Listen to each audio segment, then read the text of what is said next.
Hello. Okay. Hey guys, welcome to today's Bible stream. As you guys know, Monday at 7:30 Central is our set time for the weekly current events and election 2020 update stream. So I'm Fatma Raja. Brandon Wu, and this is our AP English Language and AP US Government collaboration current events stream. All right, so Fiveable social media. If you aren't already, I highly recommend you check out their Twitter, Instagram, and YouTube. They post really funny memes on all of their social media accounts. On top of that, they have like reminders on their different social media, just telling you when they have upcoming streams, and really, they're just really great to look at. So I recommend you go follow them on all of their social media. So in today's stream, we're going to be doing quite a bit. We're going to be first covering updates. We'll go into some Supreme Court cases, talk about some international relations news and things regarding foreign policy. Then we'll go to the 2019 election update, and finally end with the 2020 elections. Cool. And if you have any questions throughout today, just leave them in the comment box or ask a question in the Ask a Question tab, and we can definitely help you out with that. So let's begin with the impeachment public hearings. As you may or may not have seen on almost every single major news media network, ABC, CBS, NBC, CNN, C-SPAN, they've been broadcasting the hearings that have been public. Those were in front of the House Intelligence Committee. Specifically, we saw that William Taylor and George Kent, who were in the State Department, and Bill was actually one of the former was an ambassador. They brought up this new piece of evidence during public hearings that essentially there was someone who was a witness to a phone call between President Trump and Gordon Sondland, where basically, like David Holmes heard Trump ask Sondland, "So is Zelensky going to do the investigation?" And then Sondland was like, "Yeah, Zelensky will do anything you ask him to. He only cares about big stuff, benefits the president, like the Biden investigation." So that's pretty new testimony that may or may not sway House Republicans, solidifying the case for House Democrats to, impeach the president. And as you may or may not have watched from last week from Akalesh's stream with Fatma, the impeachment process, you first get impeached in the House, and then you get convicted in the Senate. So like as of now, they are working on just like getting hearings and getting testimony from witnesses, and then probably by the end of this week and starting with next week, they'll start writing like the actual articles of impeachment and hold their vote later on. Also, the lady that's in that picture was the former ambassador to Ukraine prior to this whole quid pro quo, the whole inquiry that basically Marie Yovanovitch was testifying about how she felt threatened by the president, who basically wanted to remove her as he thought that she would be to this cooperation with Ukraine. And as a result, even during her testimony, the House Intelligence Chairman, Adam Schiff, showed tweets from President Trump that were like, Marie Yovanovitch ruined every place she went to. And she literally said in that testimony under oath that she was getting intimidated and that it was proof of witness intimidation. Also, finally, something that wasn't really covered by the news outlets was Jennifer Williams' testimony. She's actually an aide to VP Mike Pence. And she testified that essentially Mike Pence and President Zelensky of Ukraine had a similar call. He was like, "Hey, I want my US military aid back." And then President Pence was like, "No, you have to do what President Trump told you." And we actually saw that President Trump on Twitter actually was like, Jennifer Williams is a never Trumper. And Mike Pence has refused to come out to support his, defend his aides. So that's also a sense of controversy that's happening, which is, sort of typical of what's happening with the impeachment hearings. We're seeing that President Trump is attacking many people who used to be in his administration who are testifying against him, including the ones who are even serving his vice president. Cool. So let's move on to some newer updates in terms of what went down today or even yesterday. Mark Sandy of the Office of Management and Budget testified in private hearings that were behind closed doors that it was unusual political appointee to take over distribution of aid to countries like Ukraine, because Rudy Giuliani was not confirmed through the Senate, and he was vetted by the Senate who are the ones who usually confirm like many of the key president's cabinet positions. We're also seeing that it just dropped that the House of Representatives is now investigating if President Trump lied to Robert Mueller in written answers after the Roger Stone trial. And that's because what we're seeing is that essentially, like, the whole Mueller investigation that Republicans said was all done is not done, because House Democrats, again, are investigating to see if there was potential lying when President Trump basically sent written testimony to Robert Mueller.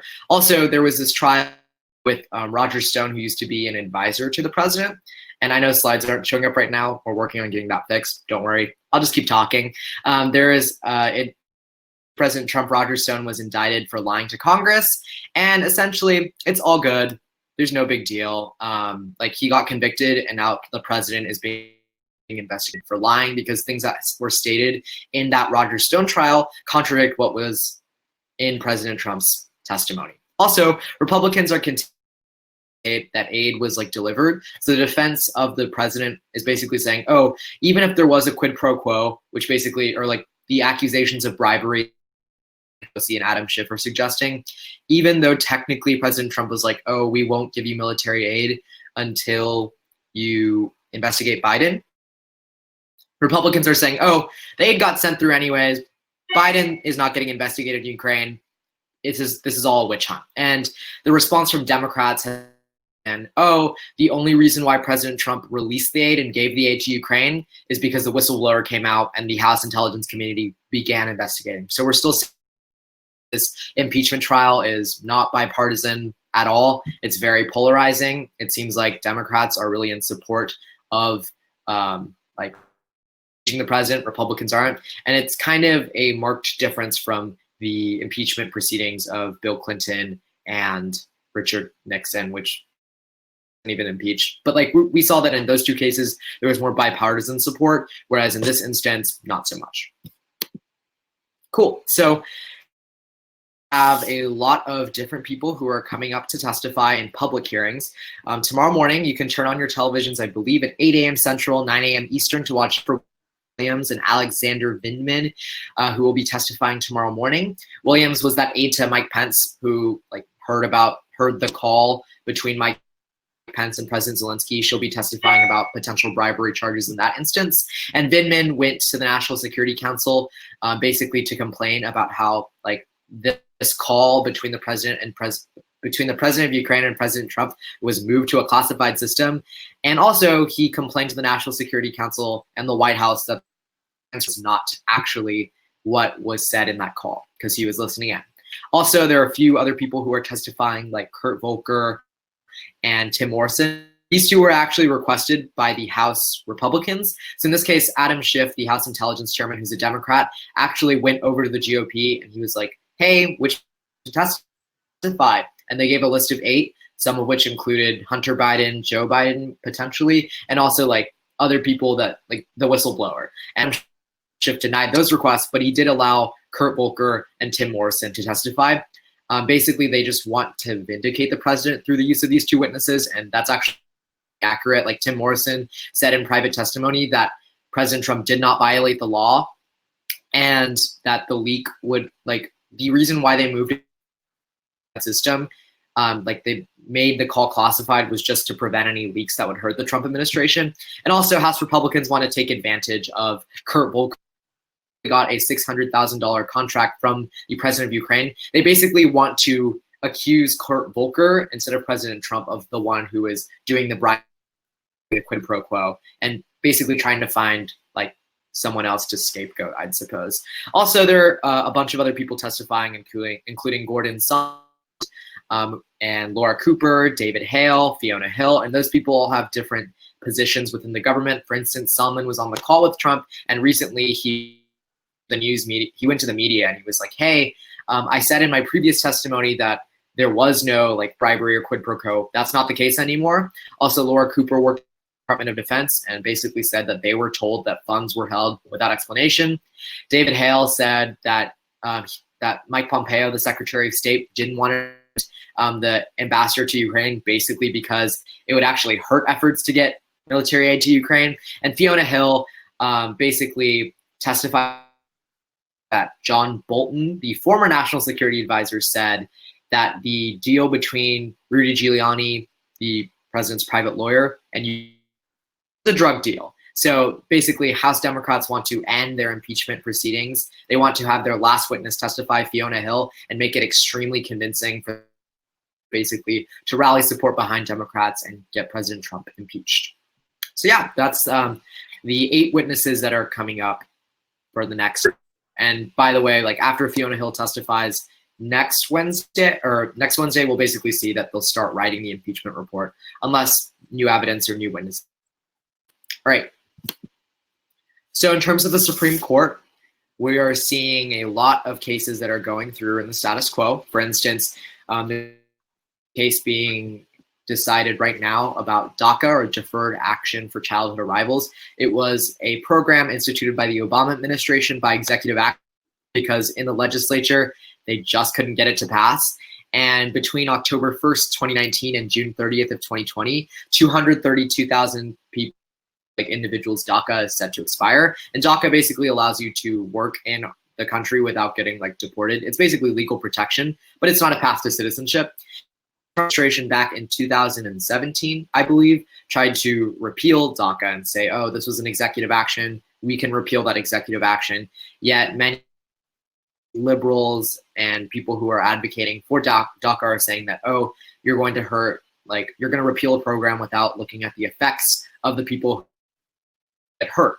Also, we're seeing that in terms of that DACA case, conservative judges are saying that, like, they're not saying that DACA should be kept. Their reasoning for voting the Trump administration is basically that they may not have a right to review Trump's decision to end like the DACA program. This kind of has to do with Marbury versus Matt, by the way, judicial review. But in this case, like we're seeing that these conservative judges on the Supreme Court are like, oh, I don't think we have the scope of authority in terms of checks and balances, another AP Gov concept. They don't believe that they have the right to renew Trump's decision to end that program. They think executive action's not something that they can necessarily have over. Also, the Supreme Court denied an appeal by Remington Arms, which is a company that manufactures firearms, such as the assault rifle or AR-15. And basically, this firearms company tried to, like, they wanted to reverse this lower court's ruling that said that Sandy Hook family would sue the gun manufacturer company because of how they marketed the rifle in 2012 as like somewhat like as a weapon to like murder, for instance. I think it had to do with like hunting. So the Supreme Court basically said, oh, they can still sue Remington Arms. They didn't say like, oh, Remington should pay damages. They basically just said, so yeah, that's what happened in the Supreme Court. And these decisions don't come out until June, but they're just some updates on some issues that are pretty hot topic, gun rights going into the 2020 elections. And for those of you who joined in, if you have any questions or if you want to make a comment or conversation about anything that I've talked about, just leave a comment and we'd both be happy to like talk about it. All right. Let's talk about the next issue, Chinese Uyghur internment. So I know this is technically AP Gov and AP Lang, and it's technically America Center. But it's also important to touch base on issues that are happening in our world today. And in this case, we have Uyghur internment. So the Uyghur ethnic minority in China is composed of like Muslims who live in Northwest China compared to the Han Chinese who live on the east side. That's a world history connection. We saw that an anonymous member of the Communist Party actually leaked how the Chinese government was trying to basically create this mass detention of Uyghurs, Kazakh, other Muslims, and they justified it as combating terrorism, but it's led to 1 million Muslim minorities put into internment camps. And we even saw that like the government, local officials, a script to read. So when like kids came home to their families and saw that they weren't home, the government officials would tell the children, relatives or their parents were infected by Islamic radicalism and that they had to be cured. And one official even tried to like release 7,000 detainees, but then because he was going against the government. We're seeing that many countries, including the United States, are trying to get China to essentially like, let the people go. Yet we're seeing that China does not budge on their human rights. We've seen this happen before in terms of Hong Kong. We've seen this happen with the Tiananmen massacre in 1989. They just basically censor and pretend like things don't happen. That's unfortunate, but yeah, that's the reality of the past few years. We've seen that it isn't really covered by the media, but that it is still a problem that people are literally being put in internment camps like every single day. And yeah, like it's pretty problematic. All right. And similarly, we're seeing that in Myanmar, the Rohingya minority group is facing essentially a genocide. The military has been burning villages, sexually assaulting women and children, and also killing thousands of people that are identifying as Rohingya. So basically in retaliation to insurgents groups who attack the Myanmarese military. We've seen that over 700,000 Rohingya Muslims have actually fled across the Myanmar to Bangladesh, and like it's basically caused this like refugee crisis, which is really creating this discourse in our society whether a country should be prioritizing its commitment to migrants over its self-interest. So we're also saying that the International Criminal Court has started an investigation. They are basically like it allows for like prosecution of dozens of people, including high-ranking officials, and that actually comes after Gambia filed a lawsuit in the international justice on behalf of dozens of countries accusing Myanmar of genocide. The unfortunate news is that Myanmar doesn't recognize the International Criminal Court or the International Court of Justice, but if like a military official were to step into a country in which like they did have authority, there's a potential that they could just get arrested. Justice could probably be served. Okay, and the last big item in terms of current events were the 2019 results. So Louisiana is actually one of the few states that hold Saturday elections, which is fantastic for political participation. And as a result, this Saturday they had their runoff between John Bel Edwards, the incumbent Democrat governor, and the Republican Trump-endorsed candidate, Eddie Rispone. So Bel Edwards actually won in this case. He won by like a pretty large margin, I think 4%, compared to like President Trump, who won the state in 2016, and also he won pretty big in 2018. We're seeing that similarly in states like Kentucky. Andy Beshear was elected, I think Akala last week, but like that just shows that even in these off election years, Democrats are going to polls and voting for their candidates. And then in Kentucky, we saw that the governor was like very unpopular, and that's why they elected the Democrat. In this case, John Bel Edwards was a Democrat incumbent who managed to overcome President like multiple rallies in Louisiana. And as a result, we saw that there was a 12% increase in Edwards voters from the initial election in November to, the initial election early November to the runoff in November on November 18th. So yeah, that's pretty much that news. Also, in Louisiana, their state house, Republicans were trying to get a supermajority, which is 2/3 of the seats in that house. They were aiming for 70 seats. They only got 68 seats, unfortunately. And as a result, it means that Democrats broke that supermajority and have a seat at the table for the census redistricting efforts in 2021. So this is why state elections are really important. And if you are 18 or older in this stream today, please make sure that you are voting for your state legislative elections, because what we're seeing right now is that state legislatures get to decide who serves on a specific, like basically they get to decide how on. So like, for instance, if Democrats control a state legislature, many times they actually like redistrict it to favor Democrats. Republicans do the same thing. That's why many states have like ballot measures that are advocating for independent voting commissions, but also it's just like to make sure to prevent like things like gerrymandering from happening, make sure that you vote in your state legislatures, because you don't want the people in power who are like basically like putting all minorities in one district, spreading them out so thinly that none of them get representation. We want to prevent that kind of stuff from happening in terms of like democracy. Also, there are a few elections that are still remaining, like for instance, where both Faulkner and I are from, in Texas House District 120, or actually I think it's Texas House District 28. We're seeing that there is a seat in Fort Bend that is like it's a suburban area that like typically voted for Republicans, but is now voting more and more for Democrats. There's a runoff for that. And also the Houston mayor is happening on December 5th between current incumbent Sylvester Turner and businessman and Trump supporter Tony Buzbee. Just a note, mayoral elections are not, so they technically don't affiliate with the party. Okay, and that's it from me in the 2019 elections. Okay, so on that note, let's head into like what's happening in terms of the 2020 races. So Deval Patrick, who was the former Massachusetts governor, he just announced his bid for the Democratic nomination for the president. So this means that he's another one of the members of the Democratic primary. And so some background about him is that he served 2 terms as the governor of Massachusetts, and he worked with Democratic supermajorities in like the legislature to pass bills about transportation and education and energy bills. And so the important thing to know about supermajorities, which Brandon mentioned a little bit earlier, is that they're veto proof.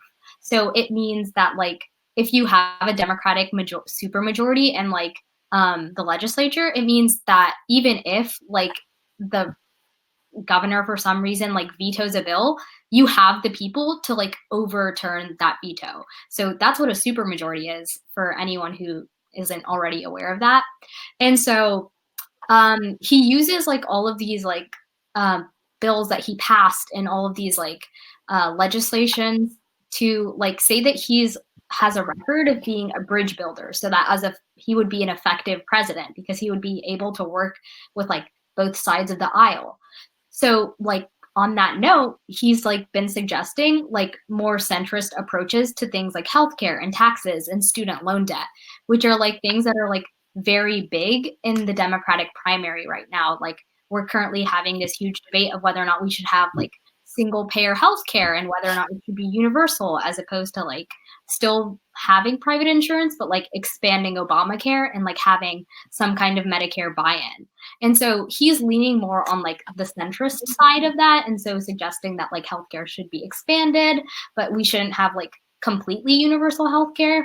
So that's just some like background on his policy. So, but at the same time, he's like very much signaling that he's dissatisfied with like former Vice President Joe Biden's like appeal to like nostalgia. And so if you've been like paying a little bit of attention as to what Joe Biden's been doing on the campaign trail and like in debates, he's been invoking like his work as Obama's vice president a lot and to like encourage that nostalgia in people and help him get a lot of like the vote, right? And so Deval Patrick is saying that like we need to like move on to that from that a little bit.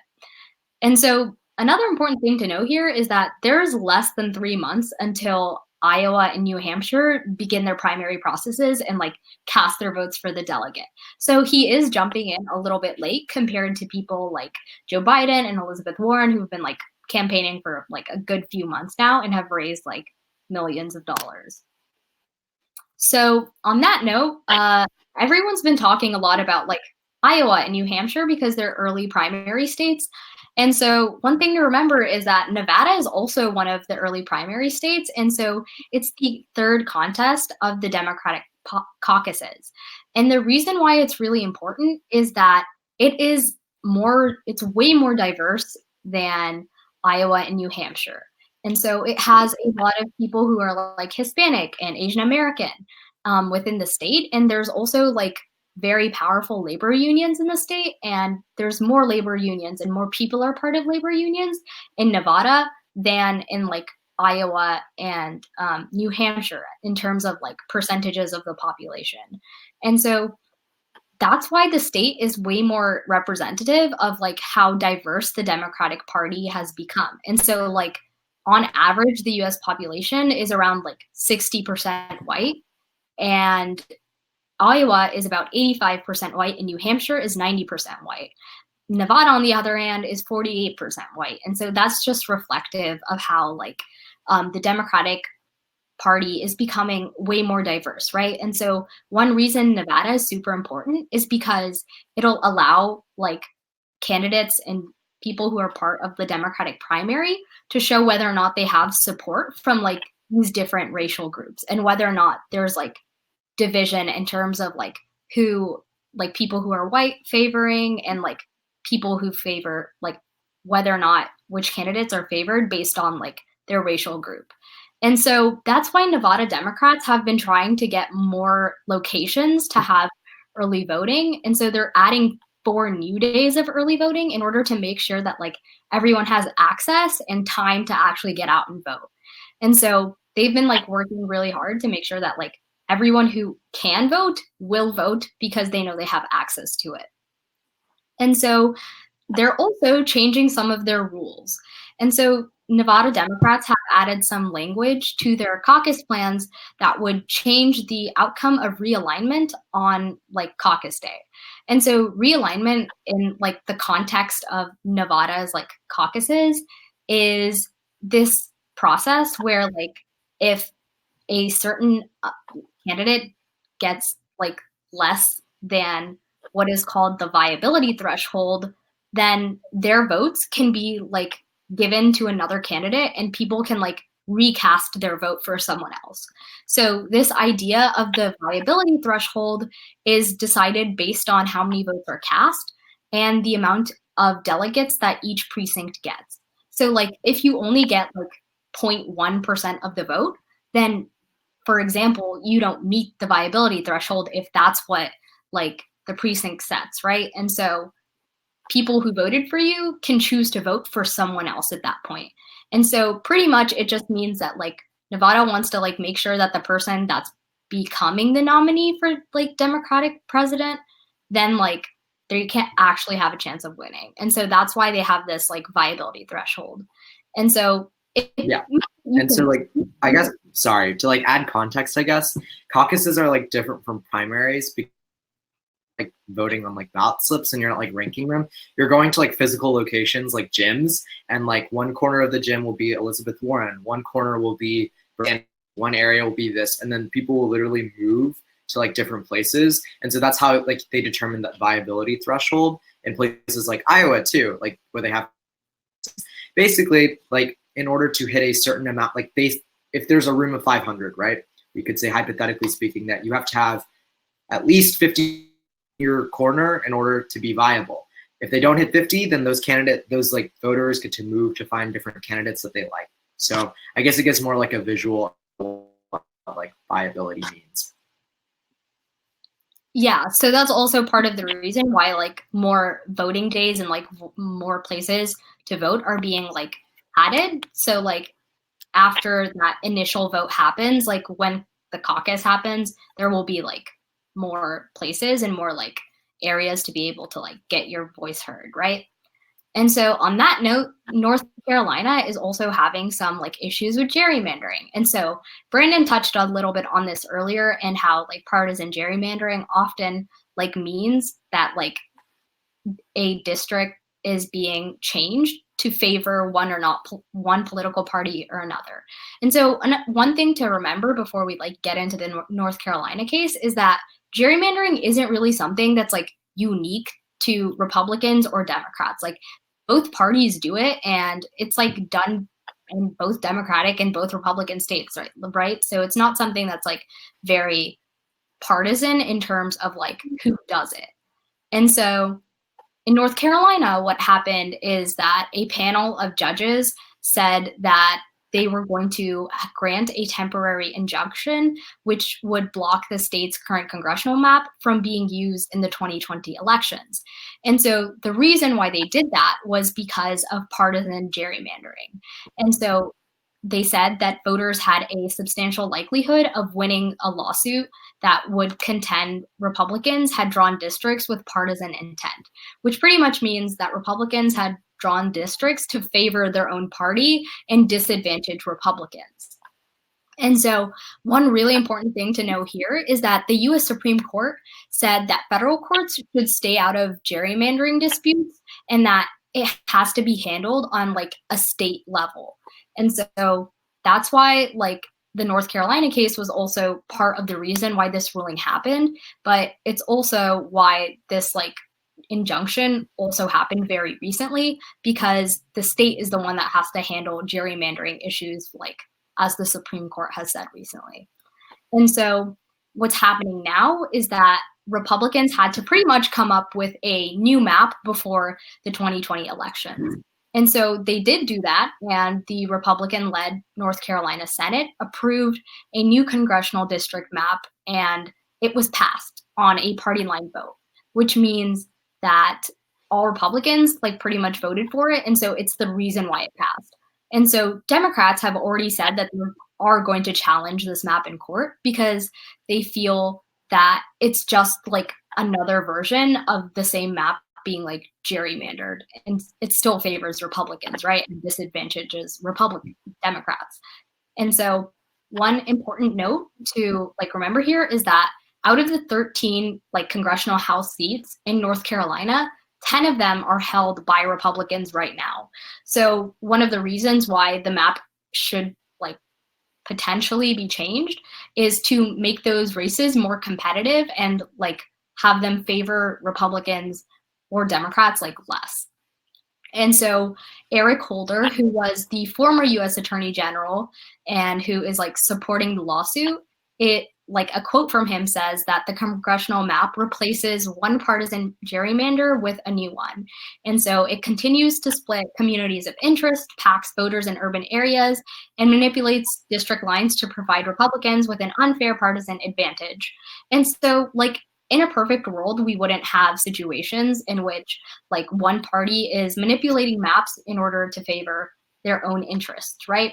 And so that's also a reason why it's critical to reiterate Brandon's point of actually voting in elections, because that's one of the ways that you can get involved and place a check on behavior that's technically unconstitutional, because it's taking away your right to have your voice heard.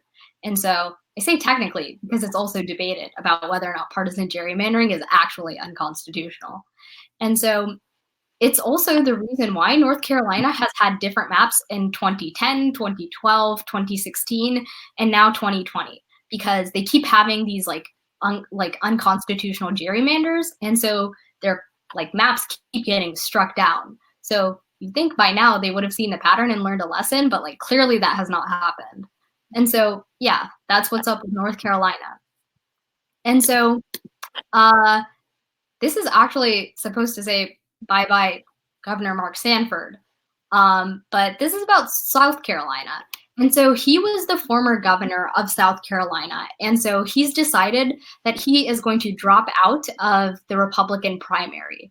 And so even though no one's really been talking about the Republican primary because it's a given to many people that Republicans will choose President Trump to be their nominee again in 2020, there are still people who are trying to challenge him.